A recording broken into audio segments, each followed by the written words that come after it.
Good morning to one and all present over here. Me, Anvi Sanjog Patil. I scored 96.4 in my CBSE 10th board examination. मी या यशाचं credit फक्त स्वतःला नाही देता, माझे parents, माझी स्कूल आणि ऑफकोर्स विजन क्लासेसला देते.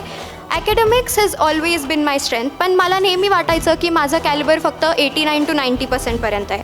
But after a few months after joining vision मला कृष्णा सर बोलले की आय एक्सपेक्ट 95+ फ्रॉम यू, आणि ते मला कधी बर्डन किंवा प्रेशर नाही वाटलं. It was always his confidence and trust that made me reach till here. I thank him so much for trusting in me.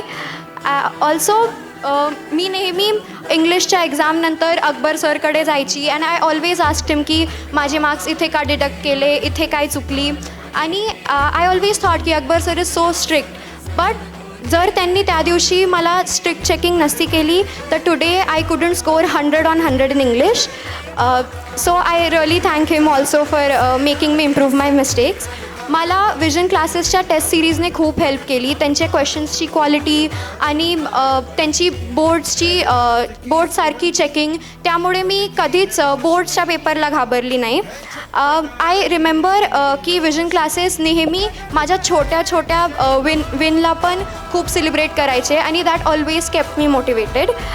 For my juniors मला फक्त एकच ॲडवाईस द्यायची आहे की खूप सगळ्या रिसोर्सेस वर डिपेंड राहू नका. NCERT is actually the one ज्याच्याने तुम्ही सक्सेस मिळवू शकता.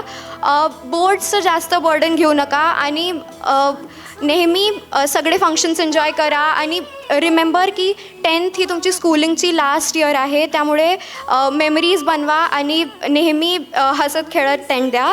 At the end I really thank Ram sir आणि एंटायर विजन टीम की त्यांनी मला हा प्लॅटफॉर्म दिला इथे बोलायला, आणि त्यांच्यामुळेच आज मी इथे इतक्या कॉन्फिडेंटली बोलू शकते. So thank you so much everyone.